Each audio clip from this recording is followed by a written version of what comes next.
क्या आप जानते हैं कि वेदों में मनुष्य जीवन के 4 पुरुषार्थ धर्म, अर्थ, काम और मोक्ष के बारे में क्या बताया गया है और ये हमारे जीवन को कैसे संतुलित और सार्थक बना सकते हैं?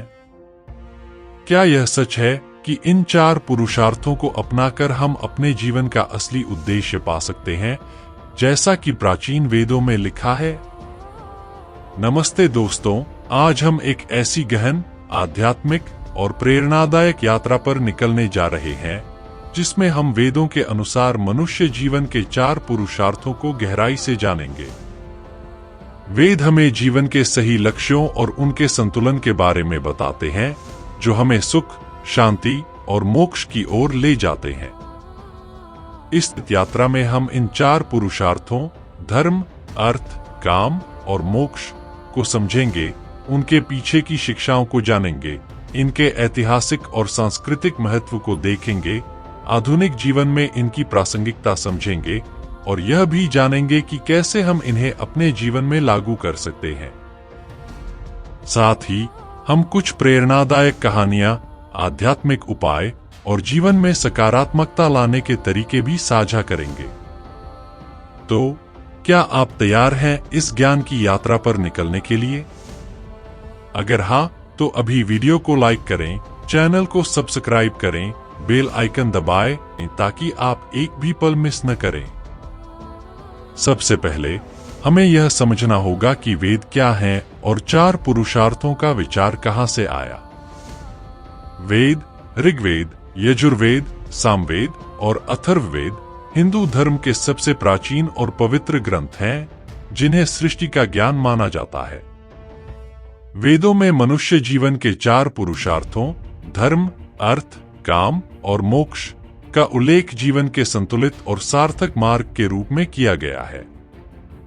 ये 4 पुरुषार्थ हमें यह सिखाते हैं कि जीवन में धर्म का पालन करते हुए अर्थ और काम को संतुलित रखना चाहिए और अंतिम लक्ष्य के रूप में मोक्ष को प्राप्त करना चाहिए।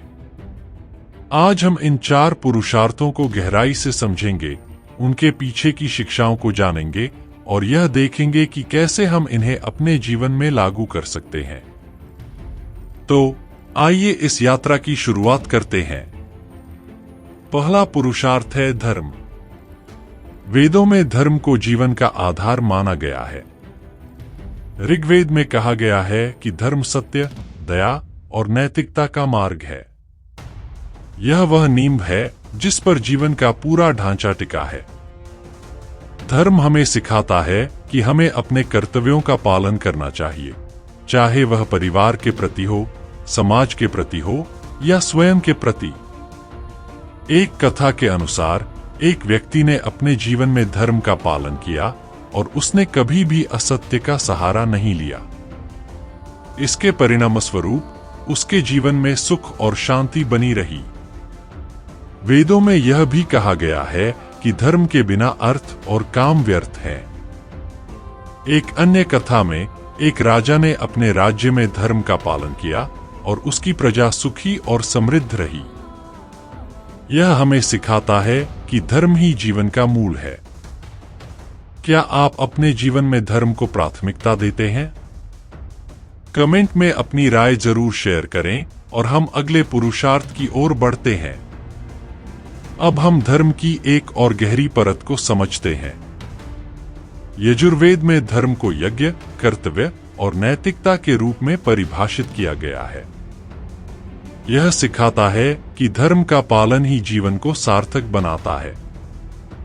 एक कथा में एक व्यक्ति ने अपने परिवार के प्रति अपने कर्तव्यों को नजरअंदाज किया और उसके जीवन में अशांति बढ़ गई। बाद में उसने धर्म का मार्ग अपनाया और उसके जीवन में शांति और समृद्धि आई। यह हमें सिखाता है कि धर्म का पालन करना न केवल व्यक्तिगत जीवन बल्कि समाज के लिए भी महत्वपूर्ण है। एक तीसरी कथा में एक भक्त ने अपने जीवन में सत्य और दया को अपनाया और उसके जीवन में सुख शांति बनी रही। क्या आप इस संदेश से सहमत हैं? अपनी राय कमेंट में बताएं। दूसरा पुरुषार्थ है अर्थ। वेदों में अर्थ को धर्मानुकूल कमाई के रूप में देखा गया है।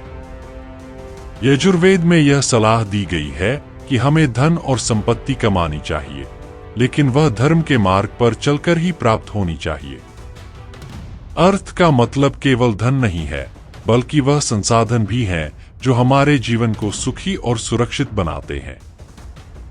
लेकिन वेद यह भी चेतावनी देते हैं कि अधर्म से कमाया गया धन दुख का कारण बनता है।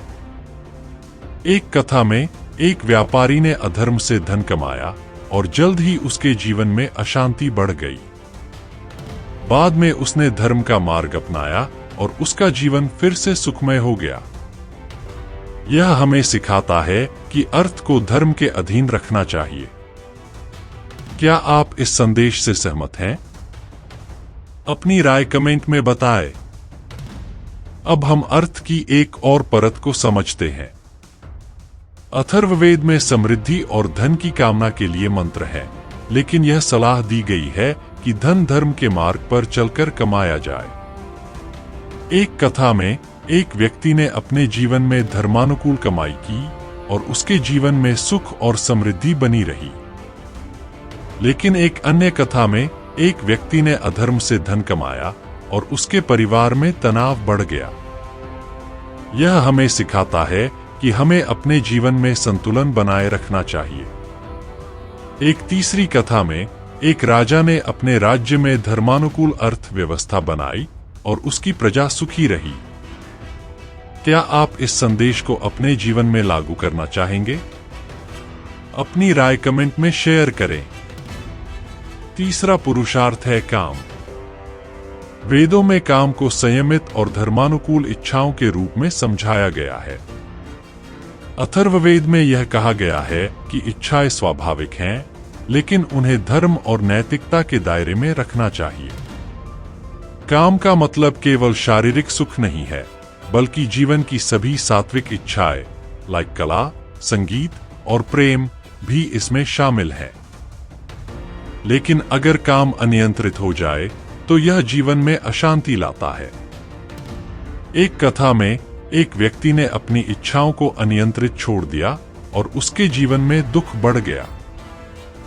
बाद में उसने संयम और धर्म को अपनाया और उसका जीवन संतुलित हो गया। यह हमें सिखाता है कि काम को धर्म के अधीन रखना चाहिए। क्या आप इस संदेश को अपने जीवन में लागू करना चाहेंगे? अपनी राय कमेंट में शेयर करें। अब हम काम की एक और परत को समझते हैं। सामवेद में काम को सात्विक इच्छाओं के रूप में देखा गया है, जो धर्म के अधीन हो। एक कथा में एक व्यक्ति ने अपनी सात्विक इच्छाओं को धर्म के दायरे में रखा और उसके जीवन में सुख और शांति बनी रही।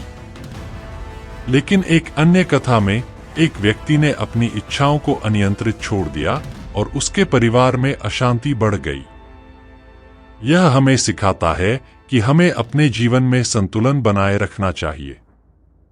एक तीसरी कथा में एक भक्त ने अपनी इच्छाओं को भक्ति के अधीन रखा और उसके जीवन में शांति और समृद्धि आई। क्या आप इस संदेश से प्रेरित हैं? अपनी राय कमेंट में शेयर करें। चौथा और अंतिम पुरुषार्थ है मोक्ष। वेदों में मोक्ष को जीवन का सर्वोच्च लक्ष्य माना गया है। सामवेद में कहा गया है कि मोक्ष वह अवस्था है जिसमें आत्मा जन्म मृत्यु के चक्र से मुक्त होकर परमात्मा में लीन हो जाती है। मोक्ष को आत्मज्ञान, भक्ति और सत्कर्म से प्राप्त किया जा सकता है। वेदों में यह भी सलाह दी गई है कि धर्म, अर्थ और काम को संतुलित रखते हुए हमें मोक्ष की ओर बढ़ना चाहिए। एक कथा में एक व्यक्ति ने अपने जीवन में धर्म, अर्थ और काम को संतुलित रखा और भक्ति के मार्ग पर चलकर उसने मोक्ष प्राप्त किया। यह हमें सिखाता है कि मोक्ष ही जीवन का अंतिम लक्ष्य है। क्या आप अपने जीवन में मोक्ष की ओर बढ़ना चाहते हैं? अपनी राय कमेंट में बताएं। अब हम मोक्ष की एक और गहरी परत को समझते हैं। ऋग्वेद में मोक्ष का विचार आत्मा की अमरता और परम सत्य की खोज के रूप में व्यक्त हुआ है। एक कथा में एक व्यक्ति ने अपने जीवन में आत्मज्ञान की खोज की और उसने मोक्ष प्राप्त किया। एक अन्य कथा में एक भक्त ने भक्ति के मार्ग पर चलकर परम शांति प्राप्त की। यह हमें सिखाता है कि भक्ति और सत्कर्म मोक्ष का सबसे सरल मार्ग है। एक तीसरी कथा में एक व्यक्ति ने अपने जीवन में धर्म, अर्थ और काम को संतुलित रखा और अंत में मोक्ष प्राप्त किया। क्या आप इस संदेश से प्रेरित हैं? अपनी राय कमेंट में शेयर करें। आइए अब इन 4 पुरुषार्थों के ऐतिहासिक और सांस्कृतिक महत्व को समझें। वेदों की ये शिक्षाएं प्राचीन काल से ही हिंदू धर्म का आधार रही हैं। प्राचीन भारत में लोग अपने जीवन को 4 पुरुषार्थों के आधार पर संतुलित रखते थे। धर्म उनके जीवन का केंद्र था, जिसके आधार पर वे अर्थ और काम को संतुलित करते थे और अंत में मोक्ष की प्राप्ति के लिए तप और भक्ति करते थे। एक कथा में एक राजा ने अपने राज्य में 4 पुरुषार्थों का संतुलन बनाकर अपने प्रजा को सुखी और समृद्ध बनाया। यह हमें सिखाता है कि 4 पुरुषार्थों का संतुलन न केवल व्यक्तिगत जीवन बल्कि समाज के लिए भी महत्वपूर्ण है। क्या आप इस संदेश से सहमत हैं? अपनी राय कमेंट में शेयर करें। अब हम इन 4 पुरुषार्थों के सांस्कृतिक महत्व को और गहराई से समझते हैं। प्राचीन भारत में 4 पुरुषार्थों का संतुलन जीवन का मूल सिद्धांत था।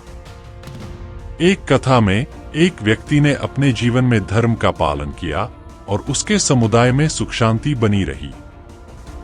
एक अन्य कथा में एक व्यक्ति ने अर्थ और काम को प्राथमिकता दी और उसके जीवन में अशांति बढ़ गई। यह हमें सिखाता है कि हमें अपने जीवन में संतुलन बनाए रखना चाहिए। एक तीसरी कथा में एक भक्त ने अपने जीवन में 4 पुरुषार्थों का संतुलन बनाया और उसके समुदाय में सुख समृद्धि आई। क्या आप इस संदेश से प्रेरित हैं? अपनी राय कमेंट में शेयर करें। अब हम कुछ रोचक तथ्यों और वैदिक संदर्भों पर चर्चा करते हैं। क्या आप जानते हैं कि ऋग्वेद में धर्म को सत्य और ऋत, सृष्टि का नियम के रूप में परिभाषित किया गया है? एक और रोचक तथ्य यह है कि यजुर्वेद में आत्मज्ञान और सत्कर्म को मोक्ष का मार्ग बताया गया है। सामवेद में भक्ति और संगीत को मोक्ष का सरल मार्ग माना गया है। अथर्ववेद में सात्विक इच्छाओं को महत्व दिया गया है। एक कथा में एक व्यक्ति ने अपने जीवन में 4 पुरुषार्थों का संतुलन बनाया और उसके जीवन में सुख शांति बनी रही। क्या आप इन तथ्यों से प्रभावित हैं? अपनी राय कमेंट में बताएं। अब हम इन 4 पुरुषार्थों की आधुनिक प्रासंगिकता पर विचार करते हैं। आज के समय में हम देखते हैं कि लोग अक्सर अर्थ और काम के पीछे भागते हैं, लेकिन धर्म और मोक्ष को भूल जाते हैं। इससे उनके जीवन में असंतुलन और अशांति बढ़ती है। वेदों की यह शिक्षा हमें याद दिलाती है कि हमें अपने जीवन में 4 पुरुषार्थों का संतुलन बनाना चाहिए। एक उदाहरण के रूप में आज के समय में कई लोग धर्म और भक्ति को अपनाकर अपने जीवन में शांति और संतुलन ला रहे हैं। एक अन्य उदाहरण में कुछ लोग अर्थ और काम के पीछे भागकर अपने जीवन में अशांति का सामना कर रहे हैं। यह हमें सिखाता है कि हमें अपने जीवन में संतुलन बनाए रखना चाहिए। क्या आप इस संदेश को अपने जीवन में लागू करना चाहेंगे? अपनी राय कमेंट में शेयर करें। अब हम इस कथा के आध्यात्मिक और प्रेरणादायक पहलुओं पर गहराई से विचार करते हैं। वेदों की यह शिक्षा हमें यह सिखाती है कि जीवन में संतुलन और भक्ति ही सच्ची शांति और सुख का मार्ग है। एक कथा में एक व्यक्ति ने अपने जीवन में 4 पुरुषार्थों का संतुलन बनाकर सुखी जीवन जिया और अंत में मोक्ष प्राप्त किया। यह हमें सिखाता है कि हमें अपने जीवन में धर्म, अर्थ, काम और मोक्ष को संतुलित रखना चाहिए। एक अन्य कथा में एक भक्त ने अपने जीवन में भक्ति को अपनाया और उसके जीवन में शांति और समृद्धि आई। यह कथा हमें यह भी सिखाती है कि हमें अपने जीवन में सकारात्मकता और प्रेम को अपनाना चाहिए। क्या आप इस कथा से कोई सबक लेना चाहेंगे? अपनी राय कमेंट में शेयर करें।